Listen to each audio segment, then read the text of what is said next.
Been paid 2 men to kill wife's new girlfriend. Not your wife left you for a girl. That's crazy. And I've reviewed it with my client, Your Honor. Madison County, is this not guilty? An estranged Wisconsin husband stands or? before a judge on Valentine's Day, accused of paying off 2 men to kill his estranged wife's lover. We believe the evidence at trial will show that this was not a random act of violence. This St. Louis? But rather, this was a calculated and cold-hearted murder. I wasn't putting it down, Jazzy. Based on a personal grievance. Now let me Police get say a hold of this your angry next love girl. triangle turned deadly over a messy divorce, and the alleged price for murder. They look like Prosecutors say sisters, this though. man paid $10,000 to 2 men to do it. For Law and Crime, I'm Chris Stewart. Paid $10,000. $10,000? For Law and Crime, I'm Chris Stewart. So you We have going an to update jail. on this love Both of them triangle going to story that jail. we've been following out of Illinois here on Law and Crime. Many people in tiny Madison County, Illinois, not far from St. Louis, are mourning the life of Portia Rowland, who's the person you see right here. Before I get into the latest developments from the courtroom and how Rowland became the alleged target of a scorned and jealous ex, let's get you caught up on what police say happened on the morning of January 21st. Police say the victim, Portia Rowland, was shot 4 times as she left her house to start her car. Upon Jesus. activation, these investigators arrived on Tuesday morning. They had very few leads to work with. Through their hard work, their determination, they were able to take what information they had and turn this into very substantial leads. Those leads were able to quickly identify a suspect vehicle, which was tracked to an address and a location in Missouri. In this news conference, authorities said that by tracking the suspected vehicle, they were able to arrest this man as a suspect. His name is Marty Shaw. The prosecutor actually mentioned that license plate readers led them to Shaw. Damn. If anyone doubts the effectiveness of license plate readers in our communities, I would use this case as a case in point of how effective they can be. Now, when we talk about license plate readers, they can be a controversial topic. Some groups like the ACLU have criticized them because they're concerned that they could be used for mass surveillance and violate people's rights. But in this situation, police say it's what allowed them to crack this case. Police say after arresting Shaw, they arrested Gary Johnson on an unrelated felony, but eventually determined he was allegedly involved. They say Johnson was the shooter and Shaw was behind the wheel of the getaway car. But the arrests of Shaw and Johnson are really just the beginning of this story, because police say allegedly there was someone who was pulling the strings of this plan to murder. That person, according to police, is Sammy Schaefer, and that's really where we start connecting dots in this case. At a pretrial hearing, prosecutors say that Schaefer was going through what they described as a contentious divorce, and Schaefer was jealous of Rowland, who began dating his now estranged wife. KSDK TV out of St. Louis, Rowland, who began dating his now estranged wife. KSDK TV out of St. Louis reports that Schaefer did make threats to Rowland in the weeks leading up to her murder. He allegedly sent her messages saying things like, quote, "I wish you would let go of her and let my family heal together again for my sons." Then the next day, he allegedly sent another message. This one read, quote, "God made us to be with a man and a woman, not man, man, or woman, woman. But I'm not getting into that conversation. But you're not a parent and you don't know what it feels like to see if your kids go through something. Just because you did, don't mean my boys have to. They deserve more, and if you'd stay out of this and move on, it would be better." Detectives say they've also spoken with Schaefer's now estranged wife, who claims that she was growing concerned that Schaefer had been tracking her with GPS devices. Now, how did Schaefer get in touch with the 2 men that he allegedly hired to kill his estranged wife's girlfriend? That's what I want to know. Attorneys say Schaefer paid Johnson and Shaw $10,000 and left the money inside excavation equipment at his home for them to pick up. In the pretrial hearing, Schaefer's defense argued that it's unfair to trust the narrative that we just laid out for you, which is what prosecutors are saying, because they say the majority of the story is coming from Shaw, who's the man that Schaefer allegedly hired for the murder and is facing murder charges himself. So that could be a major strategy for the defense if this does go to trial. Now, even though the defense tried to get the judge to release Schaefer ahead of trial, the judge sided with the prosecution and Schaefer will remain behind bars. Then on Friday, we had the latest court hearing for Schaefer to enter a plea to these charges: 2 counts of first-degree murder and 2 counts of solicitation murder for hire. Here is Schaefer's hearing on Friday, which, by the way, was on Valentine's Day. Good morning, Mr. Schaefer. That's crazy. I'm going to have you stand approximately where that X is, okay?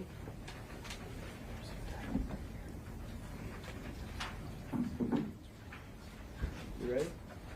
Cause called is People of the State of Illinois versus Sammy What's up, Tay? J. Schaefer Jr. Case number 25 CF 213.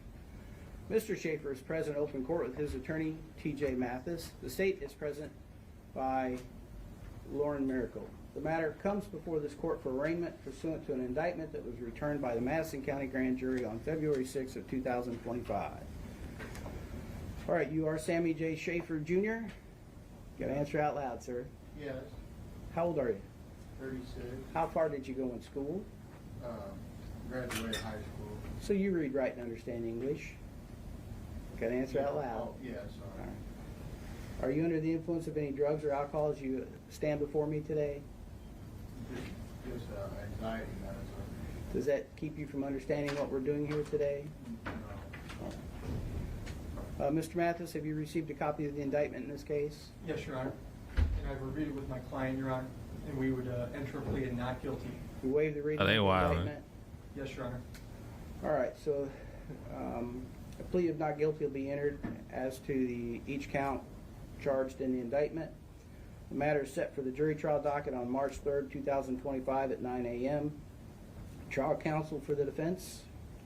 T.J. Mathis and Scott Rosenblum. $250 fine in Counsel for 2 the weeks? state. I don't think so. The case is assigned to myself for trial. Have a and good time at disposition. school, Dale. Anything further, counselor? No, Your Honor. From the state? No, thank you, Your Honor. All right, that'll conclude this matter. Why he plead not guilty? Like, it's clear you did it. So not guilty is the plea. And there is so much to digest in this story, but at the end of the day, it's an incredibly sad story and a tragic story. And we looked up Portia Rowland's Facebook page, and you can see that it is now listed as a tribute page, so people can go through and leave messages for her. And you can see in these posts that she was someone who people really cared about and loved. And we saw there were also people understandably angry that someone would lose their life allegedly over jealousy and a messy divorce. Again, there's a lot to digest in this story. It's really just getting started, and we're going to look at it from not just how this could play out in court, but also how this investigation went down.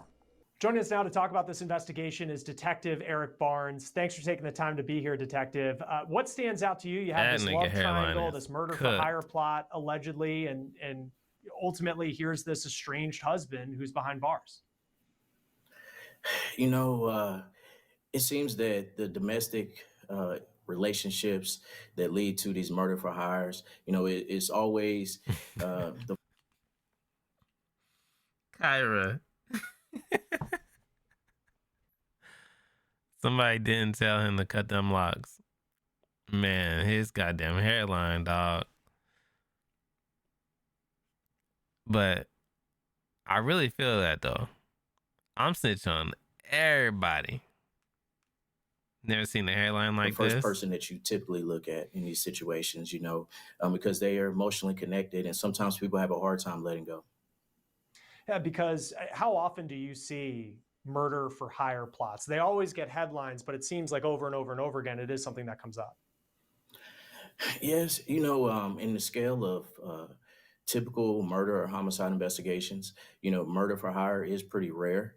But the murder for hires that involve love triangles or people being emotionally involved and they're unable to sever ties, you can see is pretty common in murder for hires that relationships play a key role in these. Because, I mean, clearly you would never want to hire someone to kill anyone, but to think allegedly that he would have thought that he was going to get away with this, how common in these cases do the suspects typically think that they might be able to actually get away with murder?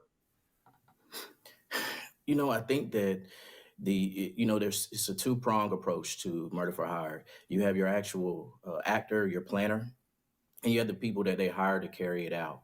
And typically the person that is planning and attempting to hire someone, they're so emotionally involved that, you know, they're unable to see outside their emotions. So they make a lot of mistakes. And then you have your actors that actually carry out the murder for hire. Typically, you know, their motivation for being involved is going to be financial. So you have people acting for two different reasons, and when they're not in sync 100%, they make mistakes. And I know since we've been following this story, just one thing that we keep coming back to is just the dollar amount on this. And of course, there's never an amount Where of they money that would ever separated and she started warrant killing dating. somebody. But I in think they're going $10,000, through a what stands out to you with that dollar divorce. amount? $10,000 is not a lot of money in today's world, especially when you look at it. It's not even enough to cover a retainer for a case like this. So Right. then you have two actors, so they would have to split, assuming the $10,000. So what each person is left with is $5,000. And when you look at the amount of time that they're going to lose behind bars and spending time with their loved ones, it really amounts to, a few cents a day. How typically are these murder for hire plots uncovered? Because in this case, you have the arrest of the getaway man, allegedly, and the person who allegedly fired the rounds to kill Portia Rowland. How does it get to the point where you actually figure out that there was someone who was pulling the strings behind this? Well, that's a good question. More times than not, you actually may know who your shooter is or may know who the mastermind is, but getting there requires a certain level of cooperation from the person that you make an arrest on. Typically, the first person that you contact and arrest in these cases are going to be your shooter, because you're working from your crime scene back to the person that was actually there committing it. And typically, your mastermind is not going to be present at the crime scene, because they're doing everything they can to kind of insulate themselves from that, because they know they're going to be the first person accused. And based off what we've been seeing in court, the defense seems to believe that the person who pointed the finger at their client was Marty Shaw, who was allegedly the getaway driver in this, a person who was paid by the suspect to kill his estranged wife's lover, according to police. What do you make of the fact that the person who might have given up the suspect in this case was the person who was paid, allegedly, to commit this murder? Well, the cookie always crumbles when you apply enough pressure. And the getaway driver, when you look at the level of criminal culpability, your mastermind, Why he does put he the plan have in place. Your shooter is the actual person that actually made the murder happen. And the getaway driver, why does he have although like a he's crime guilty scene and was a vital role photo in or forensic carrying photo out this on his murder, wall? he has a less criminal culpability because he was just a driver. So What the fuck is this? Why do you have this on your wall? Like, you got that framed? Why is this framed in your office, bruh? That's law enforcement crazy. tactic, that's the first person that we want to speak to try to minimize his role in the murder. I don't understand And being the mad defense- at the lover and not the wife. Like, she chose me over the marriage. Yeah, facts. Facts. He was just so mad. And he did mention that he takes anxiety meds too, which I don't know if that's has anything to do with it.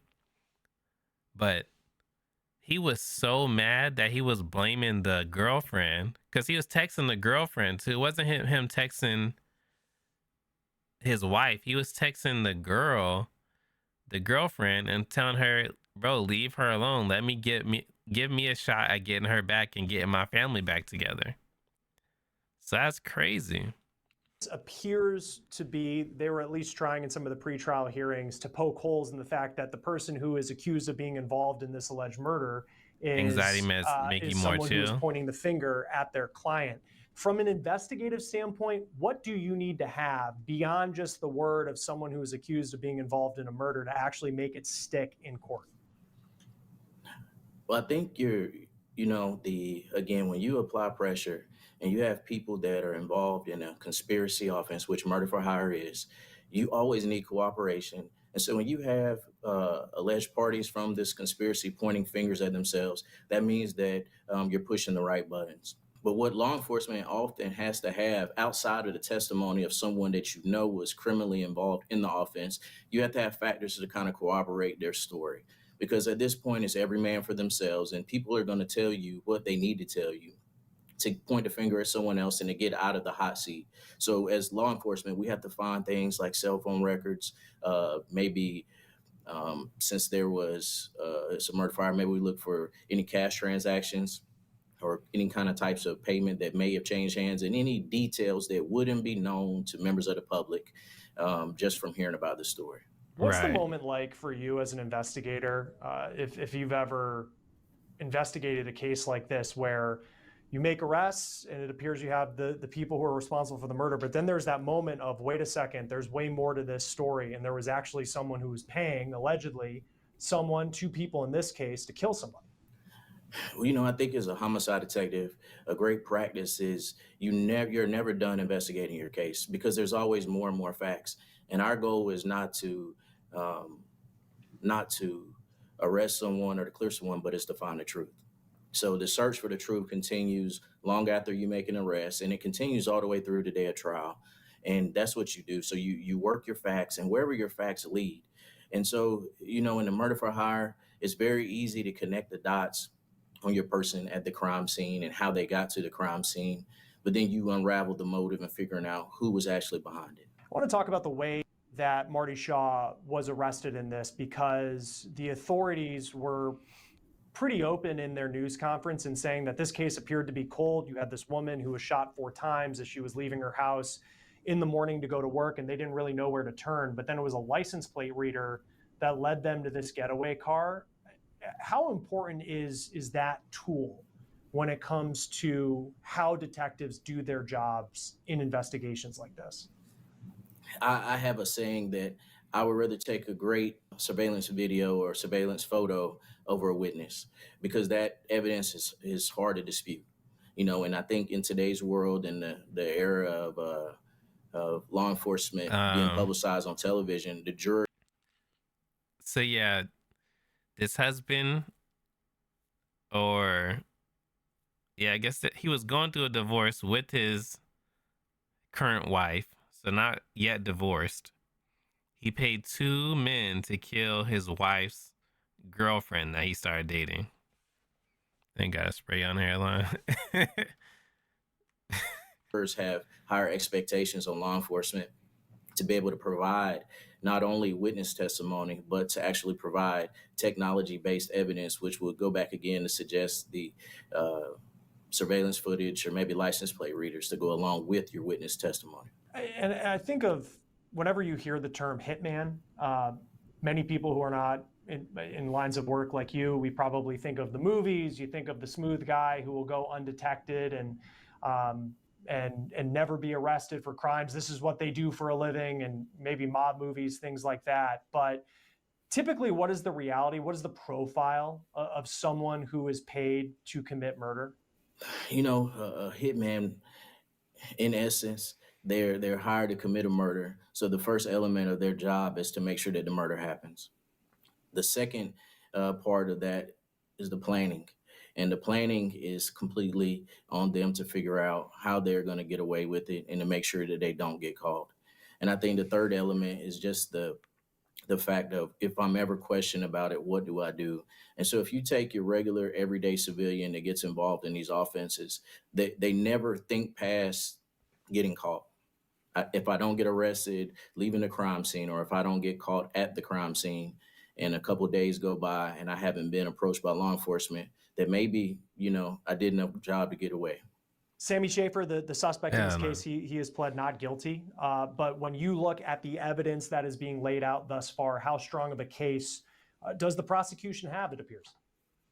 I think that the prosecution in this case has a very strong case in terms that they appear to have all their actors and all of the people that were involved in the offense. You have your getaway driver, you have your shooter, and you have your mastermind. So at this point, they're just rolling out their evidence, figuring out which piece of evidence fits where and which one is going to be the strongest person for them to use to hopefully eventually testify against the mastermind. I think of the victim in this case, Portia Rowland, who was someone who got into a relationship with this woman who was going through what's been characterized as a very, very messy divorce.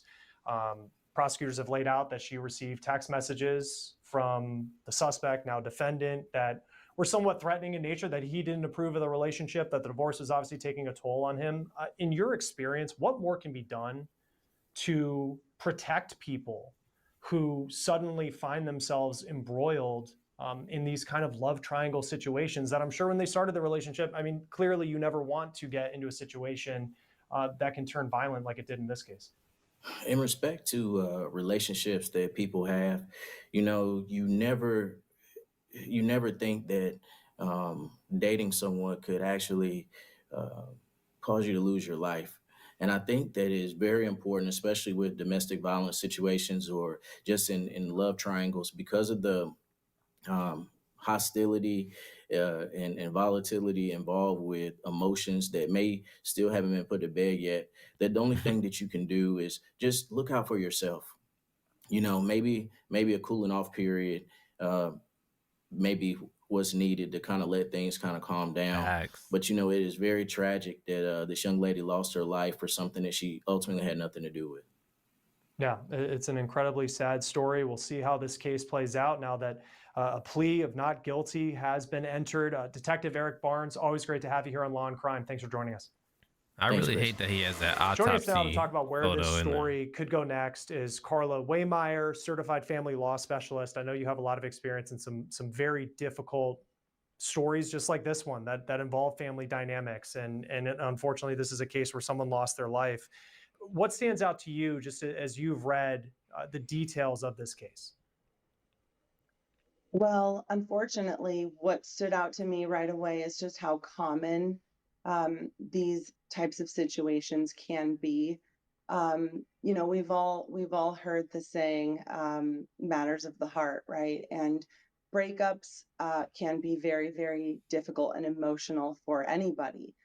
And as I was reading kind of some of the details, which of course are limited, as is the case with any sort of ongoing legal issue, one of the things that kind of struck a chord with me is that as is really common with the cases that I handle, we're all human, right? And so a lot of the cases that I handle are charged with a lot of the issues that are kind of woven in this case.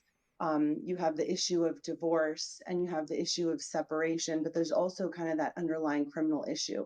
And so we saw this gentleman that just, entered a plea. So really interesting to see how this is going to play out. At this point, how strong does Did the he take case a appear plea? to be I for the thought he pleaded prosecution? not guilty. Well, I mean, it's difficult to say because Her I hair think, kind of we fried. saw that the criminal case is still quite young. It's in early stages, but we were privy to some information. I think the general public is able to know some limited information. At least there was, I guess, some excavation equipment that was discovered at the scene of the crime. I think the police did disclose that there was a glove left behind. So anytime you have physical evidence like that, that's usually some key evidence that will be used at the time of trial. So some of the weaker cases are where you have circumstantial evidence, but here it seems like they do have some physical evidence. So to the extent they'll be able to tie that to the defendant, seems like they may have a stronger case. Now we'll see if there's any DNA evidence, but that's Oh, okay. yet to be discovered. We'll see how things play out. And I know in your When I experience, hear like took a plea, it's like I feel like I'm used to them saying like they took a deal. You know what I'm saying? Hold on.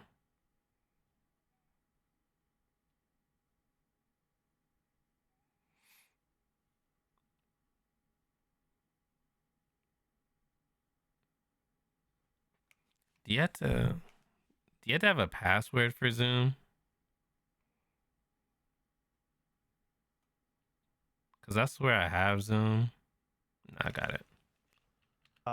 you've covered a lot of in the aspects of domestic violence and the impact on Not guilty in families. exchange And for I lesser want to get to that in a charge. moment. But I also look at the Right, defense, right. and they have a job to do here. They're entering a not guilty plea. If you were in the defense attorney's shoes and you look at what we I know knew what you thus meant. far about this case, what's the approach that you would take if you were defending this client? Well, I think one of the things, obviously, silence is key. I think that's very, kind of fundamental. And, constitutionally, this gentleman has a the right to be presumed innocent until proven guilty. So, I just talked about the fact that there was, physical evidence allegedly found at the scene of the crime. So the prosecution is charged with the task of proving that that physical evidence was in fact related to or can be at least tied to the actual crime. So I think, the defense is probably going to focus on finding a way to ensure that the defendant is as least associated with that evidence as possible. So to the extent there's any sort of, murder weapon, keeping him as least associated with that murder weapon as possible. Keeping out any key evidence, trying to find issues with chain of custody, things like that, right? There's in these types of cases, you can have battle of experts. Oftentimes the prosecution will bring someone in to say, look, there were fingerprints at the scene. They match the fingerprints of the defendant. And then, the defense will bring an expert in that will, bring into question just how much of a match those fingerprints are, right? So how did he I even think know where in a case the like this, girlfriend lived especially at? with the severity of the charges, you really have to attack this at all angles because this is not a this is not a minor charge. So I think for the defense, it's really going to be about attacking the evidence. And really for the defense, and I know a lot of people who watch this channel know these cases very well. I mean, the job really is it's raising questions, right? And trying to Yes. kind of poke holes in that narrative, because at the end of the day, you just have to prove reasonable doubt. 100%. And one thing I just want to point out is with a case like this that's so emotional, the jury is I mean, I'd be willing to bet just about anything that the prosecution is going to use motive as a tie, right? That's going to be kind of the little string that they use to, from the very beginning, start convincing the jury that, hey, maybe we don't need bulletproof physical evidence. Maybe on a human level, motive is enough, right? So they're going to start pointing to this love triangle and saying from the very beginning, like, if we can weave this idea that the love triangle was enough, right, to make this person snap, maybe we can get the jury to start believing just from the beginning that we don't need 100% fingerprint match. So even the reasonable doubt, even though the defense, that's from a legal perspective, that's what you're going for. The jury, this is a jury of peers. This is a jury of people that have been in relationships, maybe have been divorced before, have been certainly broken up with before. And so the prosecution is certainly going to weave in the idea of motive. So that's something to look for as this plays out.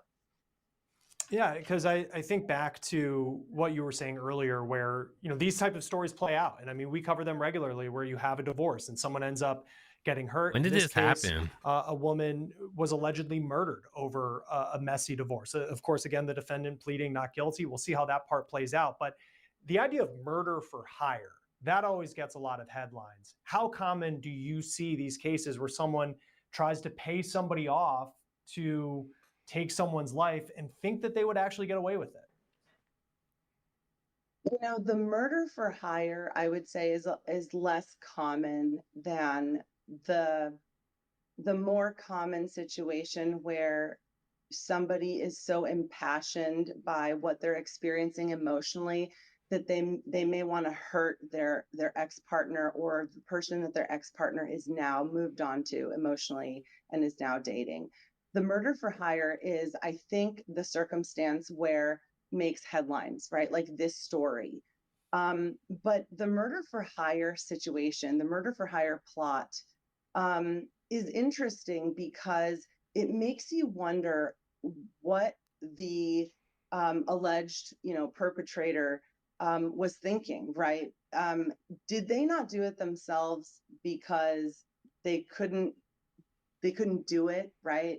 It was too January much for them 2025. emotionally, Or is it Reminds me because of my baby it was daddy. so well thought out that they really Mina, do wanted you to need get help? away with it, right? So these are actually also things that I think the 'Cause what? prosecution is gonna try to use as a way to sell the jury, right? When you have a murder for hire plot, it's easier to sell a What jury on the part? idea that, Right. look, this was heavily premeditated.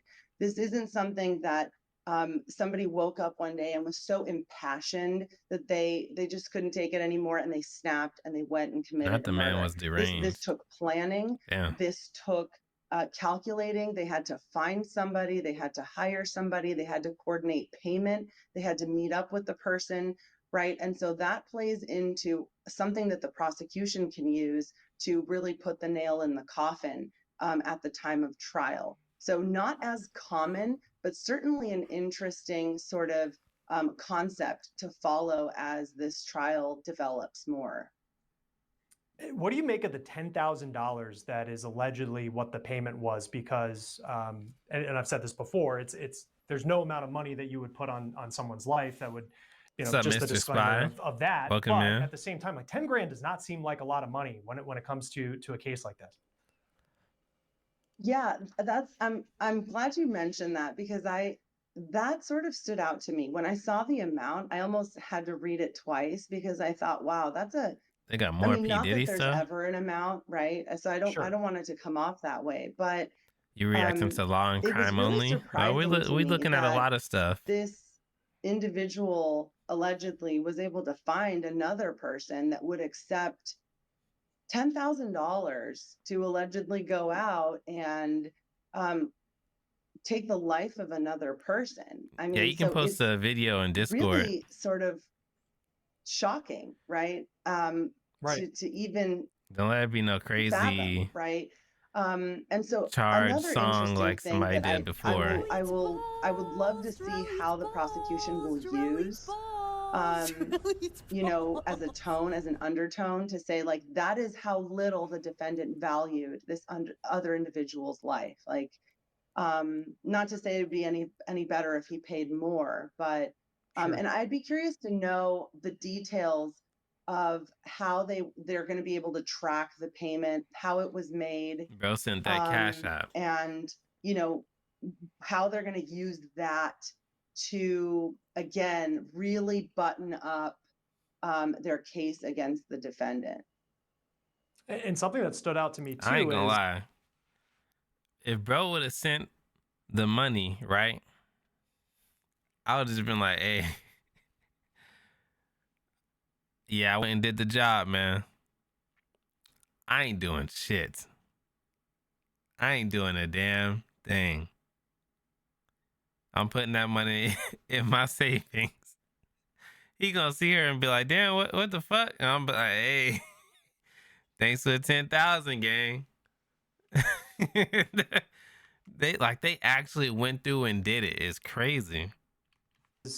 According to what the prosecution is saying, is the getaway driver, who was one of the two people paid, was the one who gave up the defendant, and saying that he was the one who pulled all the strings. And it just goes to this, as perhaps well thought out that the defendant allegedly might have thought that things were going, that at the end of the day, the person you were paying was the one who apparently gave you up if what prosecutors say happened really did. It's really interesting because a lot of times you will find that when people commit crimes, you read about this happening where in the middle of the commission of a crime, maybe the person has a change of heart, right? And so I might they warn start her for good thinking, measure. oh my gosh, what am I doing? This is certainly not worth it. Or they sort of snap out of this trance. Maybe the $10,000 seemed like it was worth it at the time, but they're in the middle of this moment, right? And they're starting to realize, oh my gosh, if I get caught, this is my potential consequence. This is not worth it.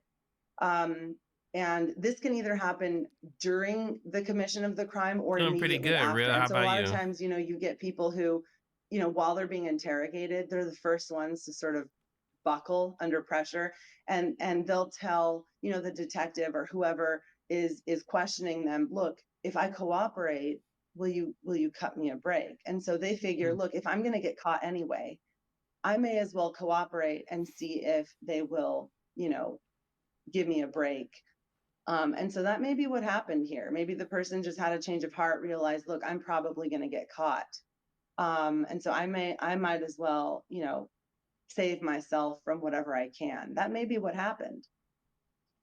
I think big picture too, and especially in the line of work that you're in, and we've seen so many cases where maybe it's not murder for hire, but it's divorce, and divorce is a reality of the world that we live in. Custody hearings, like those will always go on, but there's so many cases where people get hurt, and allegedly in this case, Portia Rowland, she loses her life. From what you've seen, I mean, what can be done in these custody cases, these divorce cases, where emotions are running so high, where somebody may feel like they have no other option but to take someone's life or try to orchestrate the death of somebody else?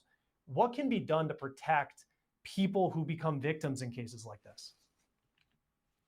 Kyra, appreciate the get this up to Tay. Appreciate you. Real, what you making for lunch? But I support Jarrell, so I'm gonna sit through him. You know, drop the video in the Discord. In my office, we do a lot of domestic violence work. And one of the things that I have learned and that I feel really strongly about is prevention. And I think that what is key is really, really taking it seriously when somebody shows a sign of needing support, right? So as people, as human beings, we're all the same in one way. And it's that it doesn't matter how, you know, how rich you are, how modest means you may be, how, you know, you may have a PhD, you may have a high school, you know, education. We all feel hurt the same way. We feel happiness sandwich. The same way. We feel pain the same way. We're all human. And so when people are going through breakups or emotional situations or custody battles, it's important that people support their loved ones when they see them in pain or they see them struggling, because, you know, the pain is real. And I think the issue really becomes a problem when the people around them allow them to sort of suffer alone or suffer, you know, in a dark corner, so to speak, in solitude. And I think that's where things escalate. And was he like not seeing his kids or something? Dangerous. The other thing is, I think, ignoring mental health issues. Like, what can make him spiral so crazy? Ignoring the fact that some people need help with dealing with anger management issues. So I think prevention really is key. It's not a song, though? And I think as a society, we're not doing enough from a prevention standpoint to help people understand not what the being root wanted. of That's these crazy. Domestic violence issues are. I also think that we're not doing enough to support survivors. I think there's just way too much shaming going on. And there's also a lot of appreciate the hydrate. There are a lot of considerations that people don't realize exist. You know, there are cultural barriers, social, economical, you know, barriers that people face when coming forward. So, you know, for this gentleman, he really who allegedly really took it to unthinkable lengths. I mean, who knows what he was struggling with? Not to say it's at all a justification or an excuse, but it makes you wonder, you know, could this have been prevented if there were some focus on prevention? You know, at what point, you know, did he ever reach out to anybody to say, you know, I'm hurting really bad. I need somebody to talk to. I need support, right? So from my perspective, I do think a lot of this can be prevented with the proper interventions in place. Really well put. I also think of the estranged wife who investigators have spoken with, but to think of what she is going through right now as all of this has taken place. It's a lot to unpack. We'll see how this case continues moving forward. Carla. That's actually crazy.